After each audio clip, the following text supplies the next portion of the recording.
देखो ABP सांझा Tata sky channel number 1929 ते।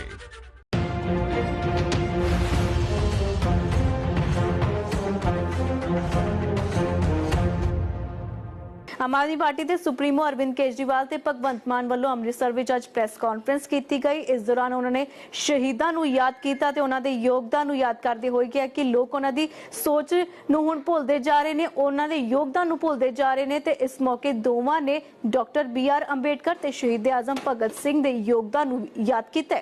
सब तो पहला पवित्र धरती श्री अमृतसर साहब, सारी प्रेस, इलैक्ट्रॉनिक, प्रिंट, सोशल, जिन्ने भी मंचा नूं तुसीं रिप्रेजेंट करदे हो, तुहाडा स्वागत है। बहुत बहुत मेहरबानी। बड़ी इंपॉर्टेंट प्रेस कॉन्फ्रेंस है। कुछ इहो जिहे इतिहासिक ऐलान अज तुहाडे सामने करांगे जो पहला कदे किसी ने सोचे नहीं सी। देश नूं आजाद होए नूं 75वां साल लग गया, पर जो आजादी शहीदां ने अपने सुपनियां दे विच सोची सी, वो आजादी आम लोगों के घरों तक पहुंची नहीं। वो सिर्फ बड़े बड़े महलों तक या लाल बत्ती वालियां गड्डियां तक सीमित होकर रह गई। जो शहीदां दी सोच सी वो किते ना किते धुंधली पैंदी नजर आ रही है।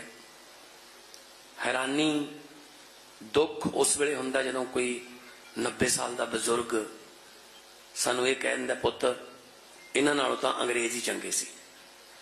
फिर सानू इस गल का दुख हुंदा है कि असीं शहीद आजम भगत सिंह, राजगुरु सुखदेव, करतार सिंह सराभा, शहीद उधम सिंह वर्गे, लाला लाजपत राय जी, चंद्रशेखर, अशफाक उल्ला वर्गे इन्ने हीरे असीं क्यों गवा ले? फिर जे असीं अजे भी अंग्रेज़ां नूं यही कहना है कि चंगे सी, तो इहदा मतलब किते ना किते लोग जिहड़े ने जिन्हां ने बाद दे विच देश जिन्हां दे हत्थ च आया उन्होंने इन्ने दुखी करते कि वो चंगे कहाते। आम आदमी पार्टी एक ऐसी पार्टी है जिहड़ी एक अंदोलन जो निकली है। आज़ादी तो पहला शायद इदा हुंदा हो, असीं उदों है नहीं सी, पर आज़ादी तो बाद पहली बार है जो आम आदमी पार्टी का कोई शो, रोड शो हुंदा है जां रैली हुंदी है, 3-4 नारे जिहड़े ने वो इक्को माइक तो आज़ादी तो बाद सिर्फ आम आदमी पार्टी लाउंदी है। इक्को माइक तो 3-4 नारे, भारत माता की जय, वंदे मातरम, इनकलाब जिंदाबाद, बोले सो निहाल। सो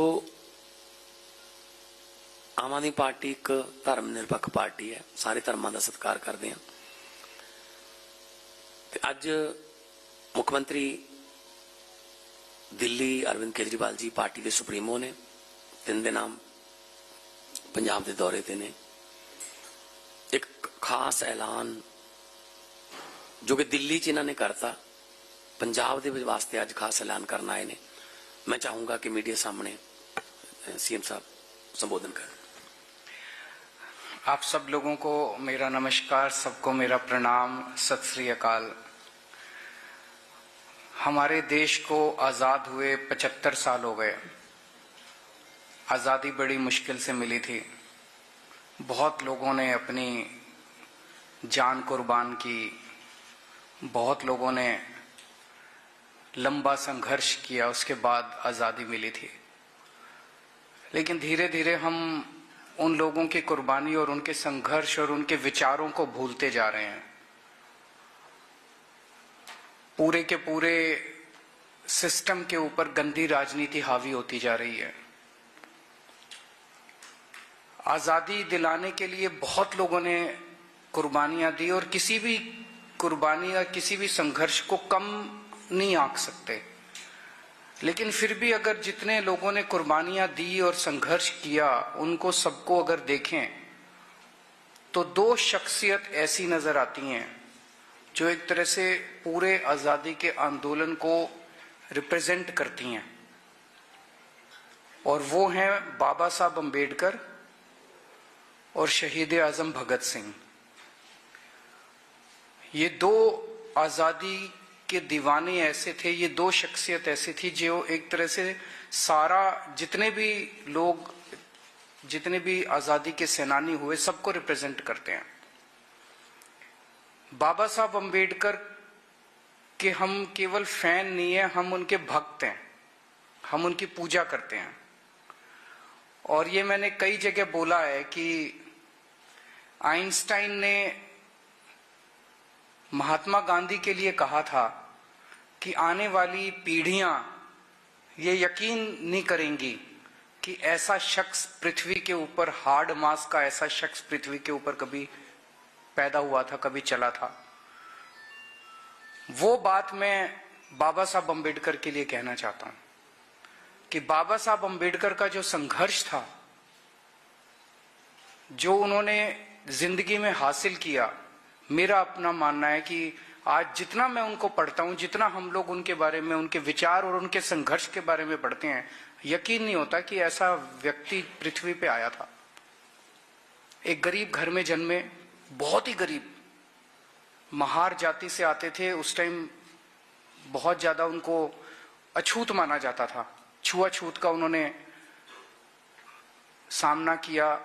क्लास में जाते थे, क्लास के बाहर बिठा दिया जाता था, क्लास में नहीं घुसने देते थे। वो शख्स जो एक छोटे से गांव से इतने गरीब घर में, उनके खाने को नहीं था, कई भाई बहन थे, वो वहां से निकल के वो शख्स अमेरिका से और लंदन से 2 पीएचडी की डिग्री लेके आता है। मैं तो सोच रहा था 1914-15 में इंटरनेट भी नहीं था, कोई जानकारी भी नहीं थी, उनको पता कैसे चला होगा कि अमेरिका में ऐसी कोई यूनिवर्सिटी है, कैलिफोर्निया यूनिवर्सिटी है, लंदन स्कूल ऑफ इकोनॉमिक्स है, वहां फॉर्म कैसे भरते हैं, फॉर्म कहां से मिलते हैं, वो पता नहीं उन्होंने कैसे सारा, और फिर स्कॉलरशिप का इंतजाम किया और फिर वहां गए और फिर वहां से पीएचडी करी और 2 पीएचडी करी। आज के जमाने में एक विदेश से, हम अपने बच्चों को कईयों को विदेश भेजना चाहते हैं, एक पीएचडी करना मुश्किल है, एक बाहर से पढ़ाई करना मुश्किल है। उन्होंने 2-2 पीएचडी करी, मास्टर्स की, खूब सारे कई सब्जेक्ट्स के अंदर उन्होंने मास्टर्स की डिग्री करी। उसके बाद देश का संविधान लिखा, देश के कानून मंत्री बने। उन्होंने अपनी जिंदगी में शिक्षा को सबसे ज्यादा महत्व दिया, सबसे ज्यादा महत्व उन्होंने शिक्षा को दिया। उनके और शहीद आजम भगत सिंह के रास्ते अलग अलग थे, लेकिन उनकी मंजिल एक ही थी। दोनों चाहते थे कि देश आजाद होने के बाद सबको अच्छी शिक्षा मिले, सबको अच्छा स्वास्थ्य सेवाएं मिले, देश के अंदर तरक्की हो, जात पात या धर्म के आधार पे भेदभाव ना हो, सबको बराबरी का हक मिले। कोई अपनी जिंदगी में सफल होता है, ये इस बात पे निर्भर नहीं होना चाहिए कि वो किस जाति में पैदा हुआ। शहीद आजम भगत सिंह 23 साल की उम्र में, 23 साल में आदमी सोच रहा होता है कि मैं अब क्या बनूंगा, फिर एक अच्छी सी लड़की मिलेगी, फिर शादी करूंगा, फिर बच्चे होंगे, फिर मैं ये करूंगा, फिर वो 23 साल की उम्र में उन्होंने देश के नाम जान कुर्बान कर दी। फिलहाल समय एक छोटे जी ब्रेक दे उस पर अरविंद केजरीवाल ने शहीदां ਨੂੰ ਲੈ ਕੇ ਕੀ ਕੀਤਾ ਵੱਡਾ ਐਲਾਨ।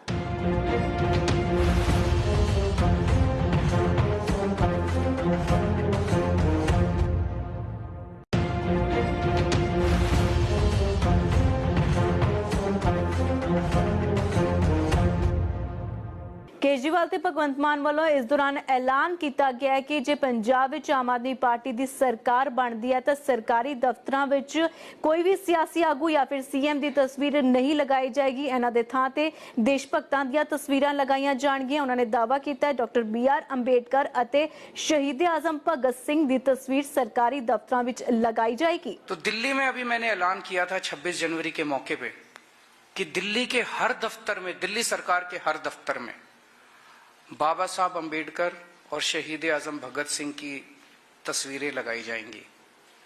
आज हम ये ऐलान करते हैं कि पंजाब में सरकार बनने के बाद पंजाब सरकार के किसी भी दफ्तर में सीएम की या किसी भी नेता की फोटो नहीं लगाई जाएगी। बाबा साहब अंबेडकर और शहीद आजम भगत सिंह की तस्वीर पंजाब सरकार के हर दफ्तर के अंदर लगाई जाएगी, ताकि उनको देख के हम लोग, हमारी पीढ़ी, आने वाली पीढ़ी प्रेरणा ले सकें। जितनी बार हम उनको देखेंगे उनके संघर्ष हमें याद आएगा, उनकी कुर्बानी याद आएगी और उनके विचार याद आएंगे। तो दिल्ली सरकार, मैंने ऐलान किया था कि दिल्ली सरकार बाबा साहब अंबेडकर और शहीद आजम भगत सिंह के विचारों पे चलेगी। पंजाब सरकार भी शहीद आजम भगत सिंह और बाबा साहब अंबेडकर के विचारों पे चलेगी। मान साहब भी कुछ। बहुत ਇਤਿਹਾਸਕ फैसला है। आम तौर ਤੇ ਤੁਸੀਂ ਦੇਖਦੇ ਹੋ ਸਰਕਾਰੀ ਦਫ਼ਤਰਾਂ ਦੇ ਵਿੱਚ ਪ੍ਰਧਾਨ ਮੰਤਰੀ ਦੀ ਜਾਂ ਮੁੱਖ ਮੰਤਰੀ ਦੀ ਫੋਟੋ ਲੱਗੀ ਹੁੰਦੀ ਹੈ। ਅਸੀਂ ਉਹਨਾਂ ਲੋਕਾਂ ਨੂੰ ਭੁੱਲਦੇ ਜਾ ਰਹੇ ਹਾਂ ਜਿਨ੍ਹਾਂ ਨੇ ਦੇਸ਼ ਆਜ਼ਾਦ ਕਰਾਇਆ। ਸ਼ਹੀਦ ਆਜ਼ਮ ਭਗਤ ਸਿੰਘ, ਉਹਨਾਂ ਨੂੰ ਇਸ ਗੱਲ ਦੀ ਭੋਰਾ ਵੀ ਚਿੰਤਾ ਨਹੀਂ ਸੀ ਜਾਂ ਸ਼ੱਕ ਨਹੀਂ ਸੀ ਕਿ ਦੇਸ਼ ਕਿਵੇਂ ਆਜ਼ਾਦ ਹੋਊਗਾ। ਉਹਨਾਂ ਨੂੰ ਇਹ ਡਰ ਸੀ। ਉਹਨਾਂ ਨੇ ਆਪਣੀ ਕਿਤਾਬਾਂ ਦੇ ਵਿੱਚ ਲਿਖਿਆ, ਚਿੱਠੀਆਂ 'ਚ ਲਿਖਿਆ, ਮੈਂ ਪੜ੍ਹੀਆਂ ਬਹੁਤ, ਕਿ ਆਜ਼ਾਦੀ ਤੋਂ ਬਾਅਦ ਦੇਸ਼ ਕਿੰਨਾ ਹੱਥਾਂ 'ਚ ਜਾਊਗਾ। ਉਹਨਾਂ ਦਾ ਸ਼ੱਕ ਜਿਹੜਾ ਹੈ ਬਿਲਕੁਲ ਸਹੀ, ਉਹਨਾਂ ਦਾ ਡਰ ਜਿਹੜਾ ਬਿਲਕੁਲ ਸਹੀ ਸਾਬਤ ਹੋਇਆ ਕਿ ਜਿੰਨਾ ਹੱਥਾਂ ਦੇ ਵਿੱਚ ਦੇਸ਼ ਆਜ਼ਾਦੀ ਤੋਂ ਬਾਅਦ ਗਿਆ, ਸ਼ਾਇਦ ਅੰਗਰੇਜ਼ ਵੀ ਸ਼ਰਮਿੰਦਾ ਹੋਣਗੇ ਕਿ ਅਸੀਂ 200 ਸਾਲ 'ਚ ਇਹਨਾਂ ਨੇ ਲੁੱਟ ਸਕੇ ਜਿਨ੍ਹਾਂ ਇਹਨਾਂ ਨੇ 60-70 ਸਾਲ 'ਚ ਲੁੱਟ ਲਿਆ ਆਪਣਿਆਂ ਨੇ। ਅੰਗਰੇਜ਼ੀ ਦੇ ਇੱਕ ਰਾਈਟਰ ਨੇ, ਉਹ ਇੰਡੀਆ ਆਏ, ਉਹਨੇ ਇੰਡੀਆ ਬਾਰੇ ਕਿਤਾਬ ਲਿਖੀ ਕਿ ਭਾਰਤ ਜਿਹੜਾ ਮਲਟੀਕਲਚਰਡ ਕੰਟਰੀ ਹੈ, ਜਿੱਥੇ ਲੋਕ ਇੱਕ ਦੂਜੇ ਨੂੰ ਆਪਸ 'ਚ ਲੁੱਟੀ ਜਾਂਦੇ ਆ। ਜੇ ਕੋਈ ਬੈਂਕ ਦੇ ਪੈਸੇ ਮਾਰ ਕੇ ਬਾਹਰ ਜਾਂਦਾ ਹੈ, ਉਹਨੇ ਸਿੰਗਾਪੁਰ ਤਾਂ ਨਹੀਂ ਲੁੱਟਿਆ ਨਾ। ਜੇ ਕੋਈ ਇੱਥੋਂ ਕਰੋੜਾਂ ਰੁਪਏ ਦਾ ਘਪਲਾ ਕਰਕੇ ਬਾਹਰਲੇ ਮੁਲਕ 'ਚ ਭੇਜ ਦਿੰਦਾ, ਉਹਨੇ ਕੋਈ ਮਲੇਸ਼ੀਆ ਤਾਂ ਨਹੀਂ ਲੁੱਟਿਆ ਨਾ। ਸੋ ਆਪਣੇ ਮੁਲਕ ਨੂੰ ਅਸੀਂ ਲੁੱਟੀ ਜਾਂਦੇ ਹਾਂ। ਸੋ ਸ਼ਹੀਦ ਆਜ਼ਮ ਭਗਤ ਸਿੰਘ